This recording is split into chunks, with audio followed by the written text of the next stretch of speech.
한국은 미국이 먹여 살린 최빈국인 줄 알았는데 아니었어. 아니 그게 도대체 무슨 말이죠?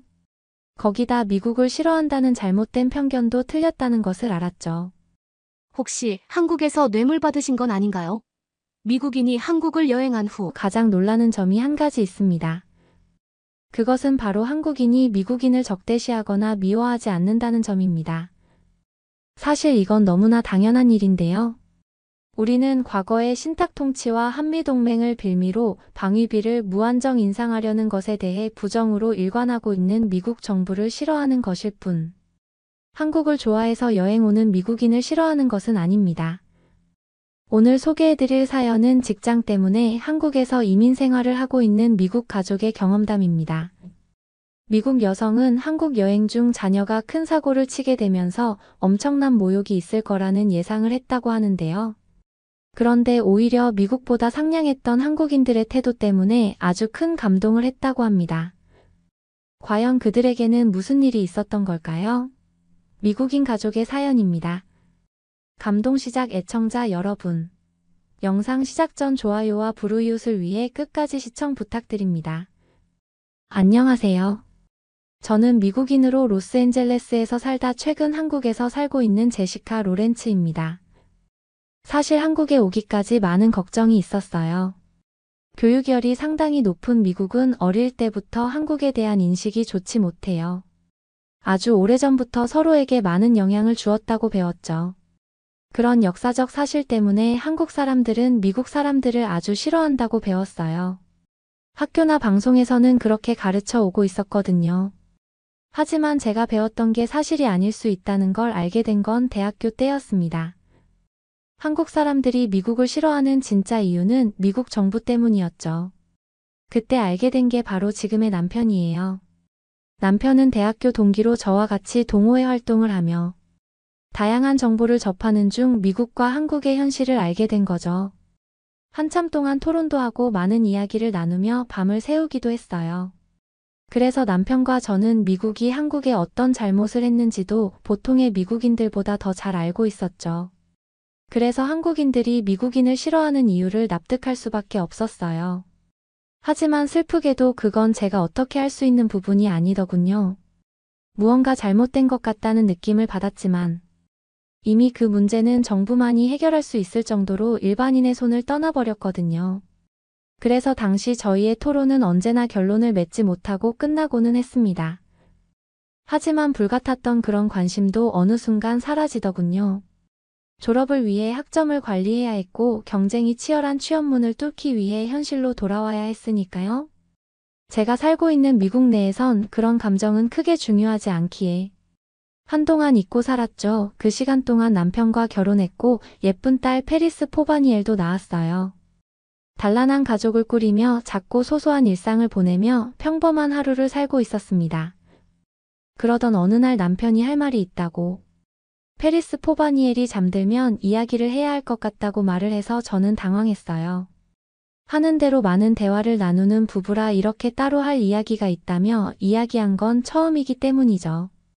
저녁 먹은 걸 치우고 페리스 포바니엘을 재우는 순간까지 무슨 일이냐고 묻고 싶었지만 심각한 표정으로 마치 페리스 포바니엘이 들으면 안 될 것 같은 분위기를 띠고 있어서 아무 말도 하지 못한 채 시간이 가길 기다릴 수밖에 없더군요. 그렇게 페리스 포바니엘이 잠자리에 들고 저와 남편은 식탁에 마주보고 앉았는데 남편이 잘 마시지 않는 술을 가지고 앉았어요. 저는 자연스럽게 함께 먹을 안주를 꺼냈는데 심장이 쿵쿵대며 대체 무슨 일이길래 이렇게 분위기를 잡는지 걱정부터 앞서기 시작했습니다. 남편은 말없이 술을 따르고 마시고를 반복하기 시작하더니 저에게 무슨 말을 꺼낼 것처럼 쳐다보고 다시 술을 먹고를 반복하더군요. 한참을 남편이 그러는 걸 물끄러미 바라보다 겨우 어렵게 꺼낸 저의 말은 안 좋은 일이냐는 게 전부였습니다. 예상하고 있으니 내 걱정은 말고 이야기를 해달라는 말을 우회적으로 표현한 거죠. 남편은 말없이 술을 다시 따르고 제 눈을 쳐다보더니 고개를 힘없이 끄덕였어요. 그리곤 한국에 가야 할 것 같아라고 말하더군요. 저는 안도의 한숨을 쉬며 한국에 가는 게 뭐 그리 큰 걱정이냐고 출장 다녀오는 게 걱정될 정도는 아니지 않냐고 남편에게 안심시켜주는 말을 하기 시작했습니다. 남편은 제 말을 듣고 아무 반응을 하지 않았는데 직감적으로 더 큰 무언가가 숨겨져 있다는 걸 느낄 수 있었어요. 저는 짧은 출장이 아니라 길게 가야 하는 거냐며 걱정스러운 듯 남편에게 물었죠. 남편의 답을 듣고 저는 남편이 마시던 술잔을 가져와 마시기 시작했습니다. 남편은 적어도 몇 년은 한국에 있어야 할 것 같고 혼자 가는 게 아닌 온 가족이 가야 할 것 같다고 말했기 때문입니다. 그제서야 남편과 대학 시절 밤새며 나누었던 한미 관계의 실체가 떠올랐어요. 그리고 한국인들이 미국인을 싫어한다는 사실도 생각났죠. 그 생각이 나자마자 어떻게 페리스 포바니에를 데리고 한국에 갈 수 있을까에 대한 현실적인 걱정이 들기 시작했습니다. 저와 남편은 한국이 미국을 싫어하는 이유를 알고 있으니 그에 대해 뭐라고 할 말은 없었어요. 그리고 저희는 어른이잖아요. 하지만 페리스 포바니엘은 달랐습니다. 아직 어린아이였는데 미국인이라는 이유로 차가운 시선을 견뎌야 하는 게 너무 가혹하다는 생각이 들었기 때문이죠. 그래서 남편과 많은 이야기를 했어요. 페리스 포바니엘이 가지 않는 게 좋을지도 모르겠다며 페리스 포바니엘과 저는 미국에 남아있겠다는 말을 했습니다. 하지만 남편이 생각은 달랐어요. 한국인이 미국인을 싫어하더라도 몇 년이 될지 모르는 시간을 가족이 떨어져서 사는 건 말도 안 된다는 것이었죠. 오히려 이번 기회가 딸에게 올바른 역사를 알려주는 기회가 될 수 있을 거라는 말을 했어요. 그러면서 한국에 가는 게 좋겠다고 했습니다. 남편 말이 일리가 있다고 생각했지만 여전히 한국행은 불안했어요. 최선의 선택이 맞을지에 대해 매일 남편과 고민하며 일단 부딪혀보자고 마음을 굳히게 되었습니다. 그렇게 남편의 한국 출장 그리고 저와 페리스 포바니엘의 한국 여행 겸 한국 생활이 시작되었어요. 한국에서 지낼 집을 남편 회사에서 구해줘서 한국으로 갈 때 크게 준비할 건 별로 없었어요. 한국 공항에 처음 도착해서 느낀 감정은 한국이 생각보다 훨씬 발전했다는 놀라움이었습니다. 로스앤젤레스에 살다 보니 미국에서 제일 큰 LA 공항을 이용해 한국에 오게 되었는데 한국의 인천공항은 LA 공항보다 깔끔하면서도 거대해 보이더군요. 아마 이때부터 무언가 이상하다는 생각이 들기 시작했던 것 같아요. 미국에 있을 때는 한국이 미국을 싫어한다는 사실 때문에 아직도 미국보다 훨씬 뒤처져 있는 줄 알았거든요. 그런데 제가 직접 목격한 한국의 모습은 미국을 굳이 신경 쓸 필요가 있을까 싶을 정도로 상당히 발전돼 있었습니다. 우리 가족의 한국 생활은 의문과 함께 시작하게 되었죠. 한국에 도착한 시간이 퇴근 시간과 가까워 지하철을 타고 이동하기로 했습니다. 한국 공항에는 영어로 된 안내 문구도 있어서 지하철을 쉽게 찾을 수 있었어요. 지하철 역사에 도착했지만 지하철표가 없어 어떻게 해야 하는지 검색도 하고 표 끊는 곳을 찾고 있었죠. 그런 모습을 유심히 보던 한국인 할아버지가 있었는데 갑자기 저희에게 다가오시더니 혹시 도움이 필요하냐고 영어로 물으셨어요. 저희는 지하철표를 구매하는 방법을 검색한 사이트를 보여주며 이곳을 찾고 있다고 말씀드렸습니다. 그러자 할아버지는 자신을 따라오라고 말씀하셨고 저희는 할아버지 도움으로 쉽게 지하철표를 구매할 수 있었어요. 할아버지는 저희가 지하철표를 끊고 들어가는 걸 보시더니 나갈 때 반납해서 반환금을 챙기라며 마지막까지 저희를 도와주시더군요. 페리스 포바니엘은 한국인 할아버지가 하는 말을 다 알아듣지 못했는데 우리 가족을 위해 무언가 좋은 말을 해준다는 건 아닌 것 같았어요. 시키지도 않았는데 가던 길을 멈춰 한국인 할아버지 쪽을 쳐다보더니 손을 흔들며 인사를 하기 시작했거든요. 저는 그런 페리스 포바니엘의 머리를 쓰다듬어줬고 우리 가족은 기분 좋게 지하철에 탑승해 자리에 앉아 남편과 이야기를 주고받았어요. 한국인이 미국을 싫어한다고 생각했는데 아닐 수 있다는 희망을 본 것 같았기 때문에 짧지만 지금까지 느낀 느낌들을 공유하며 앞으로 한국에서의 삶을 응원하고 있었습니다. 그렇게 걱정했던 한국 생활의 시작이 무난해서인지 일상 역시 빠르게 적응하기 시작했습니다. 특히 페리스 포바니엘이 기특했어요. 페리스 포바니엘은 초등학교 입학을 앞두고 있어서 한국의 국제학교를 알아보았고 입학이 가능하다는 통보를 받아 국제학교에 다니기 시작했습니다.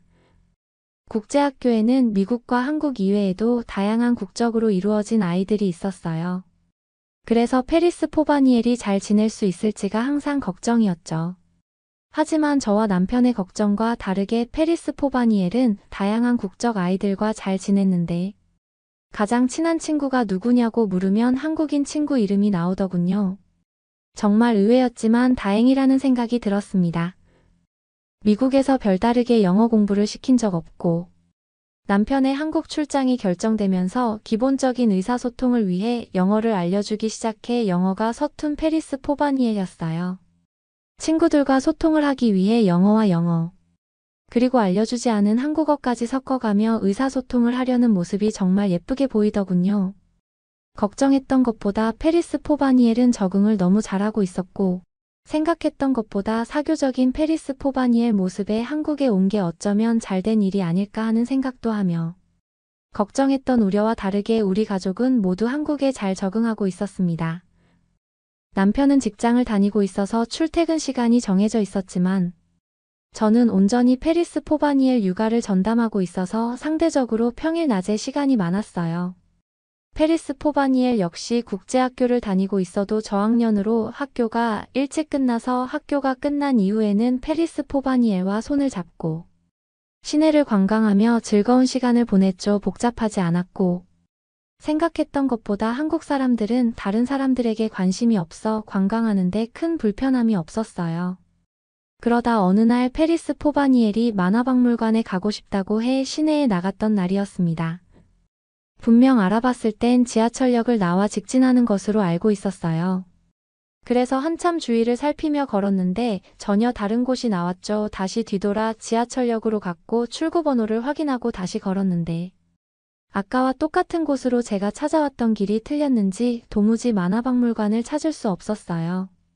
안 되겠다는 생각에 도움을 요청할 생각으로 주위를 둘러봤는데 때마침 한국인 할아버지가 지나가고 계셨습니다.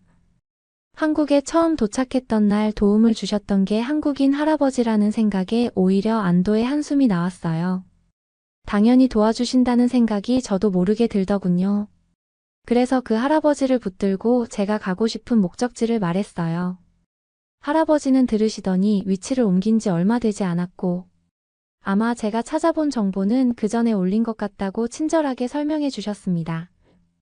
그리고 옮긴 위치가 여기서 멀지 않으니 길을 건너 모퉁이를 돌면 된다고 손으로 위치까지 자세하게 알려주셨죠. 저는 감사하다고 할아버지께 인사하고 횡단보도를 향해 몸을 돌렸습니다.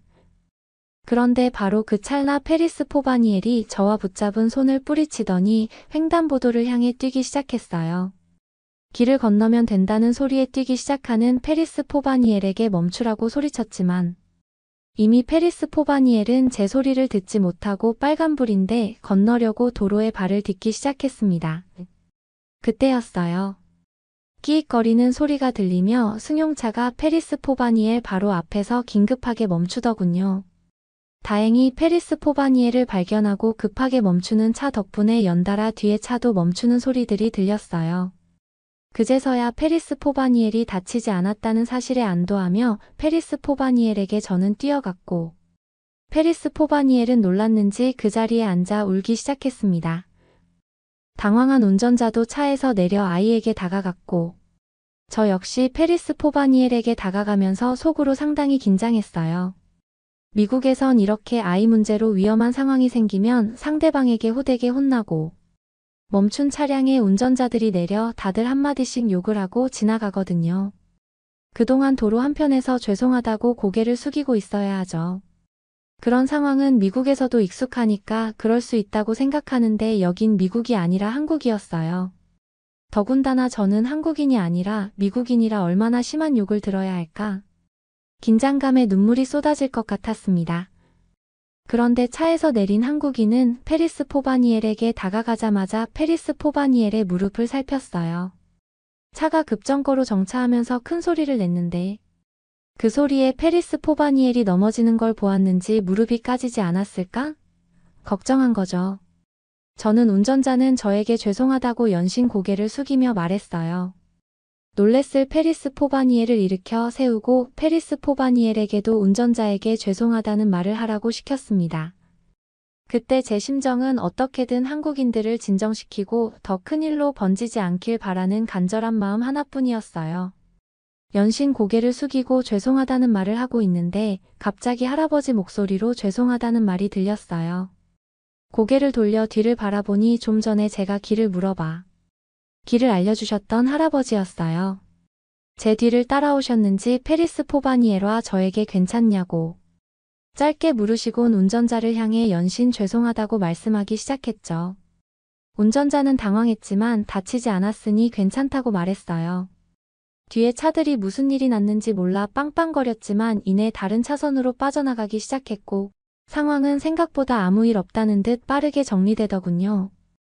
급정거를 한 차량이 큰 소리로 혼내거나 욕을 안 한 것도 신기했는데 뒤에 있는 차량들도 아무런 말 없이 사라지는 게 너무 감사할 정도였어요.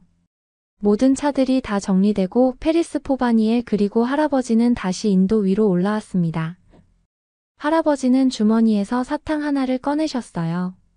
페리스 포바니엘 손에 쥐어주시면서 빨간불은 건너지 말라는 뜻이라며 건너면 안 된다고 다정하게 알려주시더군요. 페리스 포바니엘은 알았다고 고개를 끄덕이며 사탕을 먹어도 되냐고 할아버지에게 물었고 이내 할아버지가 주신 사탕을 먹더니 다시 기분이 좋아졌는지 웃기 시작했죠. 저는 그제서야 긴장이 풀렸는지 눈물이 나오기 시작했어요. 이렇게 아무 사심 없이 친절한 한국인들인데 저와 남편은 겁을 먹고 한국 사람들이 우리를 싫어할 거라고 지레 짐작했던 게 부끄러워졌습니다. 한국인들은 우리가 미국인이라는 사실이 중요하지 않은 것 같았어요. 아니, 같은 한국인을 대할 때보다 오히려 훨씬 친절했죠. 집으로 돌아와 저녁에 남편에게 낮에 있었던 모든 일들을 말했어요. 남편은 묵묵히 듣더니 한국에 오길 잘했다고 말하더군요. 한국에 오지 않았다면 여전히 미국에서 오늘 같은 경험을 하지 못한 채 한국 사람들을 이해하는 척. 한국인이 미국인을 싫어하는 건 어쩔 수 없다는 식으로 생각했을 것 같답니다. 저 역시 남편 말에 동의했어요. 미국에서 한국인의 입장을 이해하고 그들이 우릴 싫어하는 건 당연하다고 지성인처럼 행동했는데 아니었던 거죠. 조금 부끄러운 생각이 들면서 페리스 포바니엘은 한국과 미국 사이를 제대로 보고 올바르게 정보를 전달하는 바른 아이로 컸으면 하는 욕심이 들었습니다. 그러기 위해서는 미국보다 한국에서 페리스 포바니엘을 키우는 게 더 좋은 환경이라는 것도 남편과 이야기를 마쳤어요. 그래서 출장이 언제까지 될지 모르지만 되도록 오랫동안 머물렀으면 좋겠다는 바람도 전했답니다. 여러분은 이번 사연을 통해 어떤 것을 느끼셨나요? 한국인의 따뜻한 배려에 감동받은 미국 여성의 사연이었습니다. 그녀가 경험한 한국에서의 친절은 어쩌면 너무나 당연한 일인데요. 우리 한국인은 국적을 이유로 개인을 핍박하거나 괴롭히지 않습니다. 오히려 도움을 줄 수 있는 상황이 온다면 누구나 기쁜 마음으로 도와줄 텐데요. 특히 아이를 향한 친절은 전 세계 최고 수준이라고 자랑스럽게 확신할 수 있습니다. 여러분은 한국에서 곤란해하는 외국인에게 도움을 준 경험이 있으신가요? 구독과 좋아요 부탁드리며 사연자분께 전해드릴 댓글도 남겨주시면 전달해드리겠습니다. 그러면 더욱 감동적인 다음 사연으로 넘어가겠습니다. 뭐라고 거기는 소독이나 제대로 하고 치료를 하는 것 맞니? 엄마 도대체 나더러 어쩌라는 거예요? 살고 싶은 사람 맞아요? 내가 얼마나 엄마를 살리고 싶은데요. 엄마 제발 정신 차려요. 여기 엄마를 붙잡고 주저앉아 하염없이 울고 있는 딸이 있습니다. 그들에게는 도대체 무슨 사연이 있었을까요? 안녕하세요. 저는 미국에서 최첨단 의술을 전공한 포비엘라고 합니다. 어릴 적부터 의사가 되는 것이 꿈이었죠. 부모님은 평범한 공무원이었지만 제가 공부를 잘했기에 좋은 대학에 보내주기 위해 늘 희생하셨어요. 그분들의 헌신 덕분에 저는 뉴욕대학교 의과대학에 입학할 수 있었죠. 대학 시절 저는 로봇 수술과 신약 개발에 푹 빠져 지냈어요. 최첨단 의술이 가진 무한한 가능성이 매료되었거든요. 졸업 후에는 뉴욕의 한 대학병원에서 일하며 연구에 매진했죠. 저에겐 환자를 치료할 때 늘 지켜온 믿음이 있어요. 인간을 단순한 생명체로 보지 않는 거죠. 10년간 수많은 수술을 했지만 환자 개개인의 이야기에 귀 기울이려 노력했어요. 의사에겐 환자의 마음을 어루만지는 것도 중요한 역할이라고 생각해요. 그렇게 최신 의술과 환자를 향한 따뜻한 마음을 양손에 들고 달려왔던 어느 날 난관에 부딪혔죠. 제 어머니가 심각한 신경질환 진단을 받은 거예요. 회복 가능성이 희박하다는 의료진의 말에 저는 믿을 수 없었어요.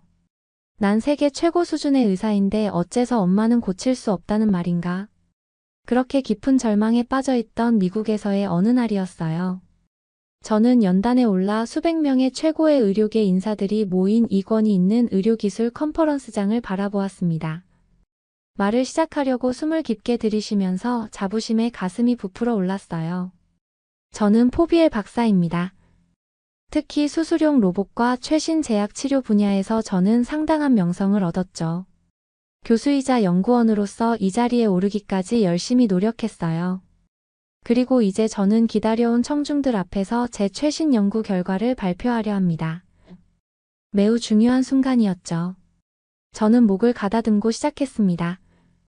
로봇 정밀도의 발전은 우리가 알고 있는 수술을 혁신하고 있습니다. 꼼꼼히 준비한 그래프와 이미지가 제가 말할 때 뒤에 있는 대형 스크린을 장식했어요. 엄격한 과학적 방법을 통해 개발된 이러한 기술을 통해 우리는 서양 의학이 달성할 수 있는 경계를 넓혀가고 있습니다. 저는 손톱보다 작은 절개를 통해 1mm 이하의 정확도로 수술할 수 있는 최신 로봇 시스템의 복잡성을 설명했어요. 청중을 힐끗 보니 저만 감명을 받은 게 아닌 것 같았죠. 고개를 끄덕이고 펜으로 메모하고 발견의 에너지가 만져질 듯 했어요. 물론 약간의 논평을 덧붙이지 않을 수 없었죠. 일부는 강력한 증거가 부족한 전통 요법을 신뢰할 수 있겠지만 의도하지 않았지만 동양의학을 약간 비웃으며 말했어요. 우리는 과학에 확고하게 뿌리를 둔 미국의 의료 혁신 유산을 자랑스럽게 여길 수 있습니다. 군중 속에서 즐거운 동의의 물결이 퍼졌죠. 그러나 교만은 몰락전의 징조라는 말이 있잖아요. 열광적인 박수갈채를 받으며 무대에서 내려올 때 저는 세상 정상에 올라선 기분이었습니다. 동료들이 악수하러 왔고 새로운 인연이 만들어지고 칭찬이 오갔죠. 제가 가장 잘하는 분야였어요. 그런데 그 와중에 주머니에서 핸드폰 진동이 울렸어요. 저는 보통 컨퍼런스 중에는 핸드폰에 엄격한 규칙이 있어요. 하지만 뭔가 꺼내 화면을 봐야 할 것 같아 보게 했죠. 어머니가 계시는 워싱턴 요양원에서 온 암호를 보고 심장이 덜컥 내려앉는 것 같았어요. 저는 정중하게 소용돌이치는 대화에서 빠져나와 조용한 복도 구석을 찾아 다시 전화를 걸었는데 속에서 가라앉는 느낌을 무시하려 했죠. 상대편 의사가 말을 시작했을 때 제 세상이 빙글빙글 도는 것 같았어요. 포비엘 박사님, 어머니에 관한 얘기입니다. 그가 엄숙하게 말했어요. 어머니가 겪고 계신 신경학적 증상들 최근 검사 결과 심각한 장애가 있음을 확인했습니다. 저는 눈을 감고 이해하려 애썼어요. 한때 활기찼던 어머니가 서서히 시들해지면서 무언가 잘못되었다는 걸 알고 있었죠. 하지만 전문가들이 여기서 고칠 수 있는 치료 가능한 것이기를 바라고 있었어요. 그게 미국 의학의 힘 아니었나요? 치료 방법은 무엇인가요? 지금까지 표준 치료법은 최소한의 효과만 있었습니다. 의사가 깊은 한숨과 함께 말했어요. 어머니의 경우 빠르게 진행되는 것을 감안할 때 선택지가 제한적입니다. 실험적 치료법이 가능하긴 하지만 솔직히 말씀드려야겠네요. 포비엘 박사님 예우가 좋지 않습니다.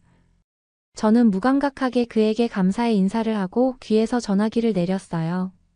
제 머리는 마치 발밑에 땅이 흔들리고 제가 중심을 잡으려 애쓰는 것 같았어요. 어떻게 이런 일이 일어날 수 있죠? 제가 뭘 할 수 있을까요? 이런 소용돌이치는 생각에 잠겨 모퉁이를 돌 때까지 그 사람을 눈치채지 못했어요.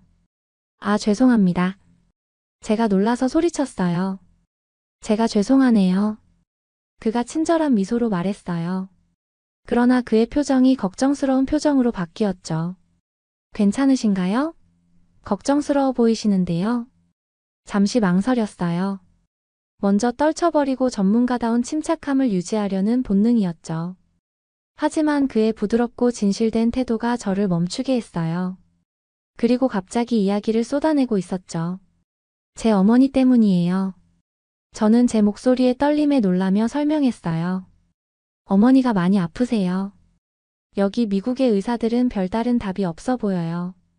그는 고개를 끄덕였고 그의 눈은 연민으로 가득 찼어요. 안타깝게 생각합니다.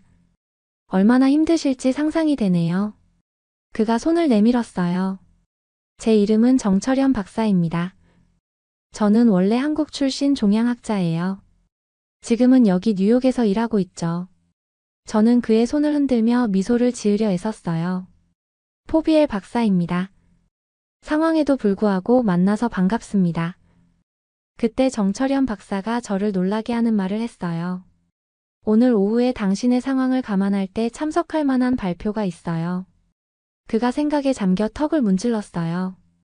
서울에서 온 신경과 전문의 박사가 신경계 질환에 대해 한의학과 현대 기술을 결합한 선구적인 연구에 대해 발표할 예정입니다. 아직 초기 단계 연구이지만 유망한 결과를 보여주고 있어요. 제 회의론이 고개를 드는 걸 느낄 수 있었어요. 한의학 그건 정확히 제 전문 분야는 아니었죠. 솔직히 관심사도 아니었고요. 제 영역은 첨단 기술 엄격한 시험과 데이터였어요. 그 어떤 전통성에 대한 언급은 제 머릿속에 경고음을 울리게 했죠. 그러나 어머니 생각이 났어요. 지친 눈빛 한때 흔들림 없던 손이 이제는 떨리는 모습, 지난 방문 때 제 손을 꼭 잡으시던 모습.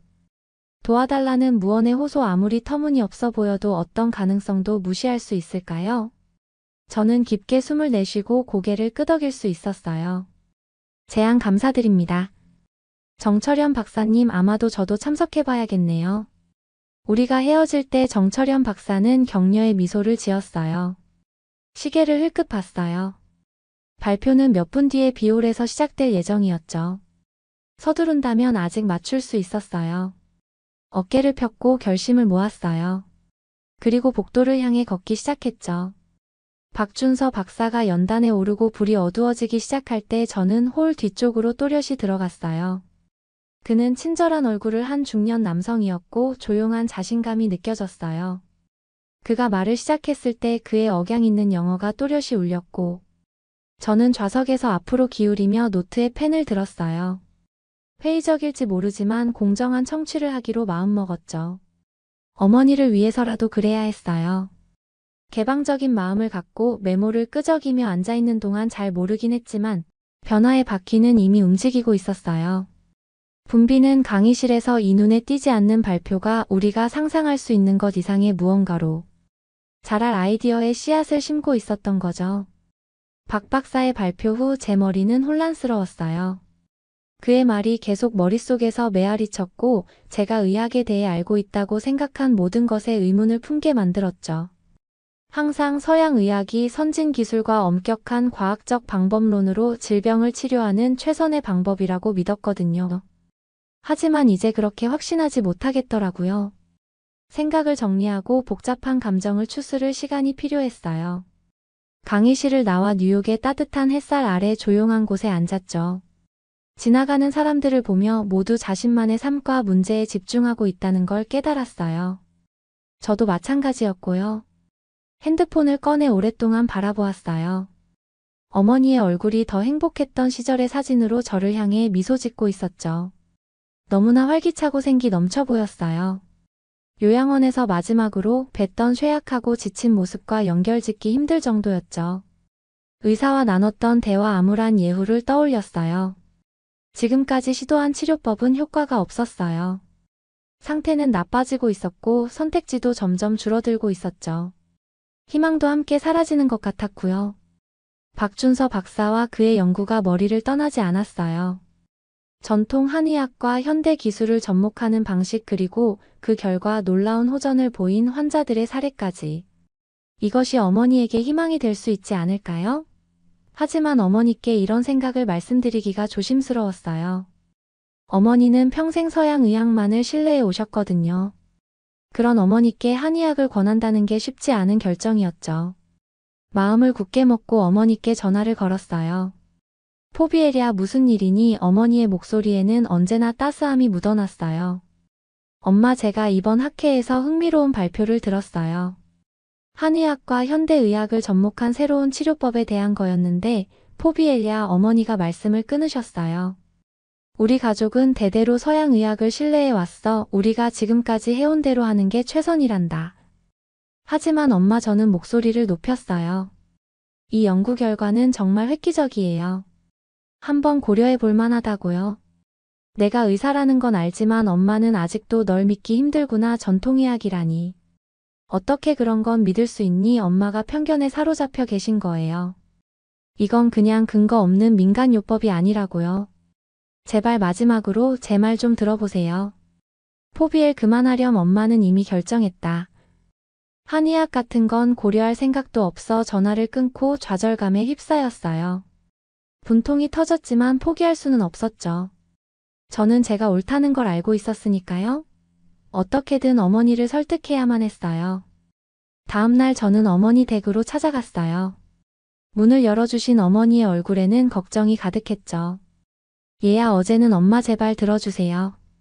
저는 어머니를 부축해 소파로 모셨어요. 박준서 박사님의 연구 자료를 좀 찾아봤어요. 한의학과 현대의학의 결합이 얼마나 놀라운 성과를 내고 있는지 보여드리고 싶어요.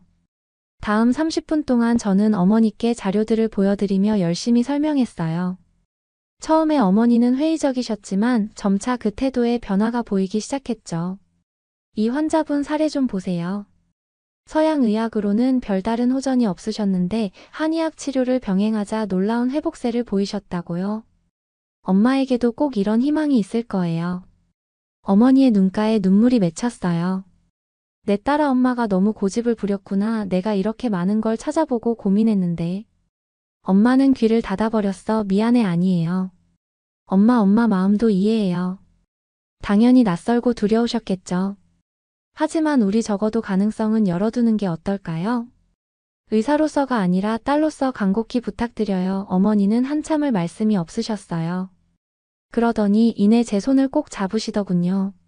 알겠다. 포비엘이야, 엄마도 믿어볼게. 내가 이렇게까지 말하는데 엄마가 안 믿을 수 있겠니? 눈물을 참을 수가 없었어요.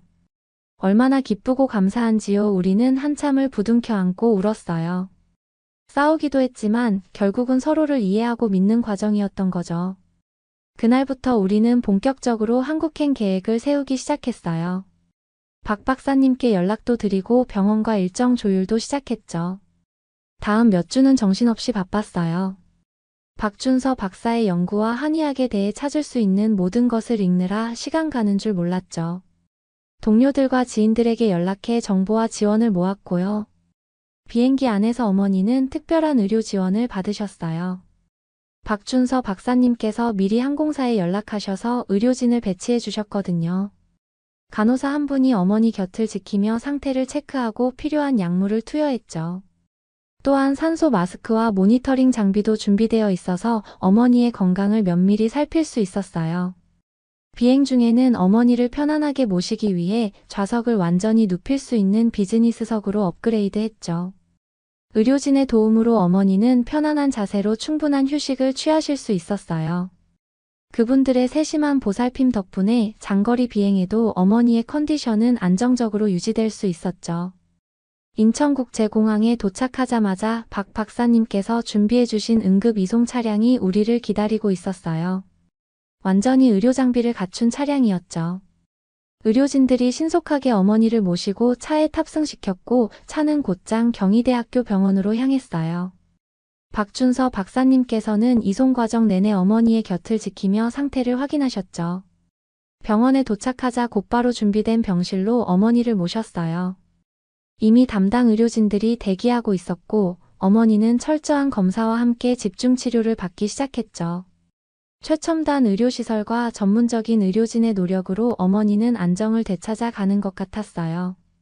이 모든 준비와 지원은 박 박사님의 배려 덕분이었어요. 세심하게 우리의 여정을 챙겨주시고 최선의 의료 자원을 동원해 주신 거죠. 낯선 타국 땅에서 이런 따뜻한 보살핌을 받을 수 있어서 얼마나 감사했는지 몰라요. 어머니를 향한 사랑 그리고 인간에 대한 존중이 묻어나는 박 박사님의 모습을 보며 저는 깊은 감동을 받았어요. 의사로서 한 인간으로서 배워야 할 점이 많다는 걸 느꼈죠. 박준서 박사님과 간호사. 모든 의료진들은 영어 또한 훌륭해서 저희 어머님과 소통하는데 불편함이 없었죠. 서울에서의 첫 며칠은 새로운 경험의 소용돌이였어요. 음식, 언어, 활기찬 도시의 에너지까지 모든 게 뉴욕과는 달랐죠. 압도되는 느낌이 들 때도 있었지만 믿을 수 없을 만큼 흥분되기도 했어요. 이 모든 새로움 속에서 병원은 우리의 정착점 베이스 캠프가 되었어요.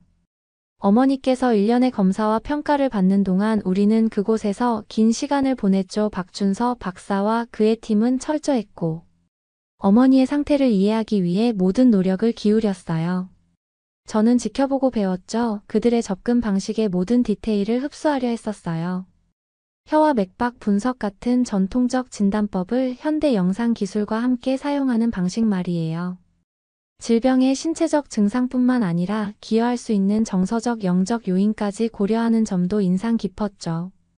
그건 제가 서양의학 교육에서 배운 모든 것에 도전하는 총체적 관점이었어요.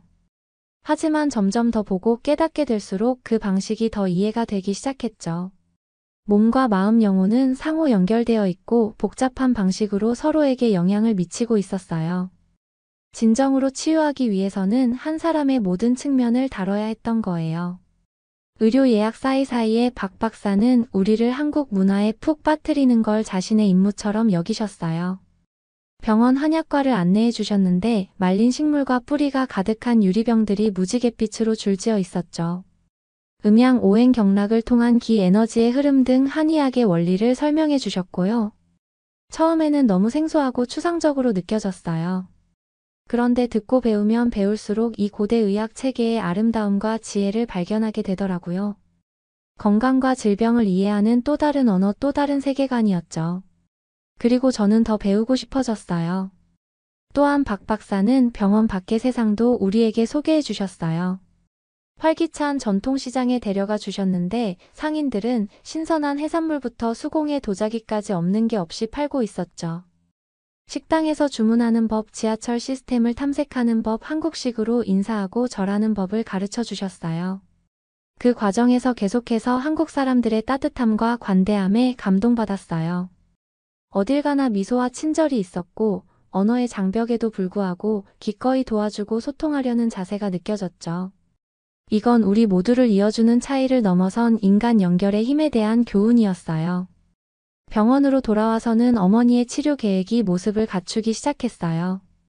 표적 서양 약물과 침, 한약, 뜸 같은 전통 한방요법을 결합한 종합적인 접근이었죠. 모든 요소가 꼼꼼하게 선택되고 개인화되어 어머니의 독특한 피로와 체질에 맞춰졌어요. 어머니가 용감하게 이 새로운 길을 가는 모습, 박 박사와 그의 팀을 믿고 맡기는 모습을 지켜봤죠. 쉽지만은 않았어요. 치료는 강도가 쟀고 진전은 덜였죠. 그리고 천천히 놀랍게도 변화가 보이기 시작했어요. 어머니의 뺨에 색이 돌아오고 눈에 빛이 스며들었죠. 식욕이 좋아지셨어요. 어머니를 어머니답게 만드는 활기찬 기운이 돌아오고 있었어요. 마치 기적이 제 눈앞에서 펼쳐지는 것 같았죠. 시간이 흐르고 우리가 일상에 자리 잡으면서 저는 단순히 관찰만 하는 게 아니라 어머니의 치료에 적극적으로 참여하게 되었어요. 침자리를 찾는 법, 한약 따리는 법, 어머니의 몸을 건강하고 유연하게 유지하는 부드러운 스트레칭과 운동을 하는 법을 배웠죠. 이건 제가 전에 경험해보지 못한 직접 체험하는 교육이었어요. 책과 강의에서뿐만 아니라 삶을 통합적 접근에 바친 의사와 간호사들의 지혜로부터 직접 배우고 있었죠. 어머니의 치료가 진행되고 시간이 흐르면서 저는 서울 생활의 새로운 리듬에 빠져들었어요. 낯선 곳은 사그라들었고 그 자리를 편안함과 소속감이 대신하기 시작했죠. 병원은 제 두 번째 집이 되었고 그곳의 직원들은 제 두 번째 가족이 되어가고 있었어요. 저는 배움에 몰두하며 시간을 보냈어요. 저녁에는 고대 문헌과 현대 연구 자료를 뒤적였어요. 둘 사이의 간극을 메우려 노력하면서요 한의학 철학에 매료되었죠. 우주의 축소판인 인체 음양과 오행기의 흐름에 의해 좌우된다는 개념의 말이에요. 그건 제 내면 깊숙이 공명하는 세계관이었어요. 연결성과 완전성에 대한 통찰이었죠. 그리고 이 모든 것을 통해 어머니는 꽃을 피우고 계셨어요. 시간이 흐를수록 더 강해지고 더 밝아지고 더 어머니다워지고 계셨죠. 치료가 작용하고 있었어요. 천천히 하지만 확실히 말이에요. 어머니의 활력을 안에서부터 회복시키고 있었죠. 그 모습을 보는 건 정말 기쁨 그 자체였어요. 희망과 치유의 힘을 매일같이 일깨워주는 일이었죠. 하지만 변화한 건 어머니만이 아니었어요. 저 역시 변화하고 있음을 느낄 수 있었죠. 미묘하면서도 근원적인 방식으로요, 새로운 눈으로 보고 새로운 귀로 듣는 법을 배우고 있었어요. 내면에 알지 못했던 연민과 연결의 능력을 발견하고 있었죠. 어느 날 침술 클리닉에서 보조하던 중 특별히 힘든 환자분을 만났어요. 연로하고 몸이 약하고 두려움에 떨고 있는 여성이었죠. 바늘이 닿을 때마다 움찔했고 눈에는 눈물이 가득했어요. 그 모습을 보면서 제 안에 무언가가 부드러워졌어요. 단순히 증상의 집합체가 아닌 살아있는 한 사람 삶을 살아온 한 사람을 보게 되었죠. 함께 부드럽고 상냥하게 말을 건네고 손길을 더욱 조심스럽고 정확하게 움직이고 있었어요. 그리고 천천히 놀랍게도 그분이 제 손길 아래 편안해지는 걸 느꼈어요. 숨소리가 가라앉고 눈이 스르르 감기는 걸 보았죠. 사소한 순간이었지만 깨달음 같았어요. 제가 되고 싶은 의사, 제가 세상에 가져다주고 싶은 존재가 무엇인지를 엿본 순간이었죠. 그저 기술자나 과학자가 아닌 가장 진정한 의미에서의 치유자 말이에요. 이 경험을 박 박사와 나누었더니 그는 알만한 미소를 지으셨죠. 포비엘, 그가 말했어요. 그것이 바로 우리 일의 본질이에요. 질병이 아닌 사람을 보는 것, 몸뿐 아니라 마음과 영혼에 닿는 것 말이죠. 그리고 한국에서의 시간이 끝나가고 우리가 귀국할 준비를 하면서 저는 단지 여행 가방만 꾸리는 게 아니라 머릿속에 아이디어와 계획, 미래에 대한 비전도 함께 싸고 있었어요. 진짜 일은 이제부터 시작이라는 걸 알았죠. 앞길에는 도전과 장애물이 가득할 거라는 것도요. 하지만 저는 준비되어 있었어요. 이 선물과 세상과 나눌 책임감을 받았다는 걸 알고 있었거든요. 서울에서의 마지막 날 박 박사님은 우리를 도심 외곽의 아름다운 공원으로 데려가 주셨어요. 나무와 꽃 사이를 걸으며 달콤한 봄 공기를 마시는데 그분이 저를 향해 미소 지으며 말씀하셨죠. 포비엘, 그가 말했어요. 당신에겐 위대한 여정이 기다리고 있습니다. 치유와 가르침, 변화의 여정이요. 뉴욕에 가서 지금 한국에서처럼 하기는 쉽지는 않겠지만 그만한 가치가 있을 겁니다. 여기서 배운 것들, 균형과 조화의 지혜를 기억하세요. 그리고 당신 자신의 마음, 당신의 연민과 용기를 믿으세요. 울컥한 마음에 그를 꼭 껴안으며 모든 것에 감사를 전했어요. 과학과 예술 지식과 친절, 제게 세상을 바라보는 새로운 방법을 가르쳐 준 것. 봉사하는 새로운 방법을 보여준 것에 대해서요. 어머니와 저는 뉴욕행 비행기에 오를 때 가슴 속에는 슬픔과 설렘이 교차했어요. 이렇게 소중해진 곳을 떠나는 슬픔, 그리고 앞에 놓인 모험에 대한 설렘이요. 몇 달 전 이곳에 도착했던 나와는 이제 다른 사람이 되었다는 걸 알고 있었어요.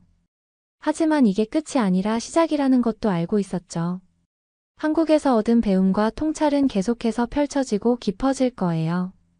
제 존재의 길을 인도하는 나침반이 되어줄 거라는 걸요. 어머님의 건강을 회복하게 해준 한국의 한의학에 감사하며 저도 뉴욕에서 새로운 인생의 챕터를 그릴 거예요. 그러면 더욱 재미있는 다음 사연으로 넘어가겠습니다. 저는 확실히 한국이 더 낫죠. 한국이 이렇게 좋아질 줄은 몰랐어요. 라고 대답했죠. 택시기사 하는 생각에 잠겨 고개를 끄덕이며 다행이네요. 한국과 일본은 정말 다른 점이 많아요. 특히 사람들이요. 라고 대답했어요. 저는 제 잘못된 가정이 두 나라에서의 초기 경험에 어떤 색을 입혔는지 생각하며 웃으며 아저씨 말이 맞아요. 이번엔 일본에 대해서도 열린 마음을 가지고 떠나보려고요. 다시 한번 기대를 하고 싶어요. 라고 이야기했어요. 택시기사는 웃으며 좋아요. 그럼 나중에 어느 나라가 더 마음에 드는지 알려주세요. 라고 대답해 주었어요. 그가 제 가방을 건네는 동안 다른 택시들은 출국장으로 미끄러지듯 올라가고 있었어요. 그는 안전한 여행을 기원하며 한국어 명함을 건네주며 나중에 한국과 일본에 대한 저의 평을 듣고 싶어 했죠. 저는 그에게 이메일을 보내기로 약속하고 체크인 줄에 합류하기 위해 공항으로 향했습니다. 인천공항을 둘러보면서 익숙한 놀라움이 다시금 저를 덮치는 것을 느꼈어요. 한국의 사용자 친화적인 시스템은 여전히 매일 저를 놀라게 했죠. 파리나 런던 히스로와 같은 글로벌 허브 공항을 부끄럽게 만드는 세계적인 수준의 공항이었습니다. 인천공항은 가장 효율적인 공항 중 하나로 손꼽히며 정시 출발하는 항공편이 끊이지 않았어요. 우아한 계단식 체크인 홀에 올라서니 유려한 곡선과 반짝이는 건축물에 다시 한번 감탄사가 절로 나왔습니다. 대부분 지하에 건설된 지붕 디자인은 한국의 완만한 산을 닮았어요. 동굴 같은 유리와 철골 구조물은 자연광이 들어오고 전통 정원과 찻집, 예술적인 조각품이 곳곳에 자리하고 있었죠. 세련된 정보 키오스크에서 비행시간을 확인하는 것은 마치 어린이 놀이처럼 느껴졌습니다. 높이솟은 무빙워크는 세련된 면세, 부티크와 라운지바가 늘어선 중앙홀 사이를 승객들이 쉽게 이동할 수 있게 해주었죠. 화려한 삼성존에서는 최신식 태블릿 등, 프랑스에서는 아직 출시되지 않은 새로운 기기를 미리 만나볼 수 있었습니다. 골프장, 스케이트장, 박물관까지 갖춘 공항의 거대한 규모는 여전히 제 마음을 사로잡았습니다. 시냇물이 졸졸 흐르는 실내 숲을 지나 셀카를 찍기 좋은 무성한 한류 테마 정원에 들어섰어요. 구석구석에는 한국식 디저트죽, 건강식 비빔밥을 파는 힙한 가게에서 향긋한 냄새가 풍겼지요. 효율적이면서도 친절한 유니폼을 입은 공항 직원들이 여행객을 돕기 위해 준비된 모습을 볼 수 있었어요. 한국어, 일본어, 중국어, 영어로 신속하게 요청을 처리하는 모습을 보면서 한국의 글로벌한 면모를 엿볼 수 있었습니다. 이와 대조적으로 일본에서는 구글 번역기에 의존하지 않고서는 의사소통이 잘 되지 않는 경우가 많았죠. 숙소 근처에서 아이들의 창의력을 자극하는 터치스크린이 있는 전통 예술과 공예 공간을 발견했습니다. 레고처럼 생긴 거대한 빛이 나는 벽돌을 제대로 쌓으면 증강 투영을 통해 3D 동물로 변신했습니다.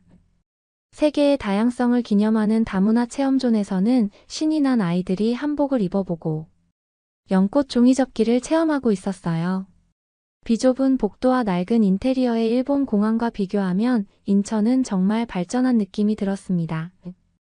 일본은 처음에는 기술적인 면에 매료되었지만 전통적인 사고방식이 때때로 원활한 기능을 방해했습니다. 하지만 한국은 이 뛰어난 공항이 증명하듯 진보와 전통의 균형을 훌륭하게 유지했어요. 딜로이트 컨설팅 그룹은 인천공항의 편안함, 편리함, 청결도 면에서 몇 년 연속 세계 최고의 공항으로 선정한 적도 있었어요. 한국어, 일본어, 영어로 표시되는 탑승구 알림 덕분에 출발 시간 몇 분 전에 편안한 좌석을 찾을 수 있었습니다. 자리에 앉으면서 역경에 맞선 한국인의 용감한 정신을 보여주는 인천의 전설적인 이야기를 떠올렸어요. 1958년 개항한 김포공항은 한국전쟁의 참혹한 결과로 대한민국이 완전히 폐허가 된 직후에 문을 열었습니다. 하지만 한국인들은 해상과 육로의 접근이 차단된 전국에 긴급구호품을 공급하기 위해 인천공항을 빠르게 건설했죠. 말 그대로 잿더미에서 다시 일어선 공항을 상상할 수 있는 성견지명이 있었어요. 한국이 불과 수십 년 만에 경제 강국으로 굳건히 재건하면서 항공편은 수년에 걸쳐 증가했습니다. 하지만 1990년대 후반까지만 해도 인천은 폭발적으로 증가하는 항공 여행 수요를 감당하기에는 규모와 기술 면에서 여전히 뒤처져 있었습니다. 정부는 기존 부지를 단순히 확장하는 대신 완전히 새로운 글로벌 메가 허브 개발을 과감하게 승인했습니다. 2002년에 해안 매립지의 건설이 시작되었고 2년 후 한국에서 월드컵이 개막하기 직전에 1단계가 완공되었죠. 비행기가 활주로를 부드럽게 가속함과 동시에 인천과 같은 인프라를 통해 날아오르는 대한민국의 모습을 상상해 보았습니다. 이 불사조 같은 나라는 전쟁의 침략, 피비린내 나는 정치적 혼란, 엄청난 금융위기, 심지어 탄핵당한 대통령 등 격동의 역경을 딛고 부활을 거듭하고 있었어요. 또 대한민국 국민은 매번 잿더미에서 새로운 시작을 만들어냈습니다. 초라했던 인천공항을 수상 경력에 빛나는 경이로운 건축물로 확장한 것처럼 국민들은 협동과 노력, 회복성을 통해 미래를 승리의 발판으로 바꾸어 놓았습니다. 당시만 해도 국제항공 전문가들조차도 한국 정부의 터무니없이 야심찬 비전을 비현실적인 프로젝트라고 일축했습니다. 그러나 한국은 예상과 일정에 맞춰 끈질기게 목표를 달성함으로써 그들을 다시 한번 물리쳤습니다. 2005년 기록을 경신한 이 새로운 공간은 광대한 글로벌 연결의 시대를 열었고 이후 수십 년 동안 한국의 놀라운 변화의 역사를 촉발시켰습니다. 물론 그 과정에서 부패한 정치인 스캔들이 터지거나 재벌의 독점에 대한 반발이 일어나는 등 성장 궤도에 장애물이 생기기도 했습니다. 참을성이 없는 젊은 세대들은 때때로 고착화된 위계 질서와 낡은 사회 규범에 항의하기도 했어요. 하지만 개척자의 심장은 여전히 힘차게 뛰고 있었습니다. 한국의 뛰어난 인프라는 스타일과 실속을 겸비한 뛰어난 디자인을 통해 바다를 가로질러 두려움 없이 나아가는 대담한 집단 정신을 반영했어요. 인천공항은 이제 속박에서 벗어나 광활한 한국인의 상상력을 보여주는 살아있는 기념비로서 숨을 쉬고 있습니다. 마법 같은 서울이 은빛 구름 뒤로 사라지는 동안 저는 여전히 진화를 거듭하며 비행 중인 이 용감한 나라를 바라보며 흐뭇한 미소를 지었습니다. 격동의 시기에 한국은 후발 국가들의 유혹에 굴하지 않고 용감한 인내를 통해 고개를 들고 있었습니다. 초연대적 승리의 풍요로움과 향수를 불러일으키는 뿌리를 가진 이 용감한 페이스세터가 그리워질 것입니다. 작은 창문 너머로 구름을 바라보며 일본 여행의 다음 일정이 궁금해졌습니다. 문화적 제약이 많은 보수적인 일본에서도 제 예상을 뒤엎는 비슷한 놀라움을 선사할 수 있을까요? 어쩌면 마음을 좀 더 넓게 열면 말이죠. 일본 여행을 마치고 인천공항에서 비행기에서 내리자 익숙한 공항의 냄새를 맡으며 다시 돌아온 기분이 들었습니다. 일본과 흥미로운 대조를 이뤘던 한국은 이제 왠지 모르게 제 아시아 고향처럼 느껴져 더 깊은 공감을 불러일으켰어요. 세관을 통과한 후 홍대 숙소에서 마이클과 애나와 함께 여행 소감을 나누며 이야기를 나눴습니다. 돌아오는 친구를 위해 최고의 한국 음식을 준비했어지. 이제 제대로 된 한국 음식을 먹을 시간이야. 마이클이 따끈따끈한 떡볶이를 건네며 말했습니다. 저는 알싸한 김치부터 달콤하고 고소한 디저트까지. 한국의 찬란한 음식 풍경에 다시 빠져들 준비가 된 듯 미소를 지었어요. 저희는 가장 좋아하는 고추장 맛집에서 제대로 된 귀국 만찬을 즐기기 위해 밖으로 나섰습니다. 테이블 위 바비큐 그릴에서 지글지글 구워지는 고기를 먹으며 질서정연한 일본과 역동적인 한국의 문화적 차이에 대해 이야기를 나눴습니다.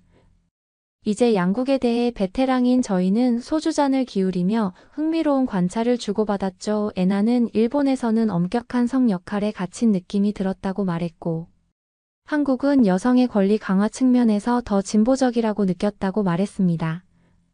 요코하마에서는 우연히 1960년대로 시간여행을 온 것 같았어. 라고 애나는 외쳤어요. 술에 취한 셀러리맨들의 파티에서 술을 따르는 직원을 제외하고는 밤에 외출하는 여성을 거의 볼 수 없었어. 하지만 한국의 여성들은 회의실 건설 현장, 심지어 밤에 길거리까지 장악하고 있어 정말 대단하지. 확실히 일본에 비해 한국에서는 대중음악을 넘어 다양한 산업 분야에서 여성 시인, 정치인, 연예인들이 훨씬 더 많이 눈에 띄었습니다. 그리고 바비큐 가게의 친근한 할머니, 사장님들은 애교가 넘치는 아줌마들에게 고기를 듬뿍 얹어주며 큰 인심을 보여주기도 했죠. 마이클은 일본의 형식주의와 대비되는 한국의 감성적 표현과 정감 넘치는 따뜻함에 대해 이렇게 말했습니다. 일본에서는 지하철에서 눈을 마주치거나 가게에서 가볍게 수다를 떠도 아무도 쳐다보지 않았어. 하지만 한국에서는 드라마 에어키스 미친 듯이 큰 웃음소리로 가득한 가십을 외치는 아줌마들을 볼 수 있지. 서로 머리를 맞대고 서서 밀도 있는 토론을 하는 한국인들에게 익숙해진 다음, 조용한 일본에서 더 넓은 대인관계 관습을 다시 배워야 했던 기억이 떠올라 웃음이 났습니다. 이제 한국식 반말 스타일의 캐주얼한 솔직함이 제게 훨씬 더 잘 맞는다고 느꼈죠. 며칠 동안 애나와 저는 전통 공방 수업에 등록했고, 마이클은 장엄한 제주도의 파도를 타러 떠났습니다. 여행 친구로서 저희는 이제 관광 명소를 잠깐 들르는 대신 일상적인 한국인들과 연결되는 더 의미 있는 몰입형 경험을 추구하게 되었죠.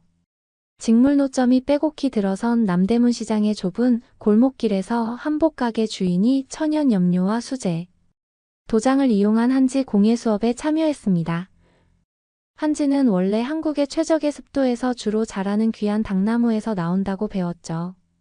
저는 열심히 집중해서 못생기고 불규칙한 첫 작품으로 종이접기 상자로 접어 떡을 만들었고 애나는 예쁘게 인쇄된 선물 포장지를 만들었습니다. 수다쟁이 상인들은 종이컵에 커피를 담아 마시며 각자의 사연을 나눴습니다. 강인한 버드나무처럼 이들은 한국 전쟁의 참화부터 경쟁업체 디자인, 모방으로 인한 여러 차례 경제적 재난까지 모든 풍파를 이겨냈죠. 하지만 이 강인한 아줌마들이 자신의 기술 유산을 젊은 세대에게 온전히 전수하는 것을 막을 수는 없었습니다. 그들의 뛰어난 인내와 혁신은 한국의 민족적 여정을 반영하고 있었어요. 예술적인 해일이 마을에서 저희는 고요한 할머니가 이끄는 다도에 참석했습니다. 할머니는 한국의 녹차가 쓴맛이 강한 일본의 말차와 달리 어떻게 평온함과 치유를 불러일으키는지 설명해 주셨어요.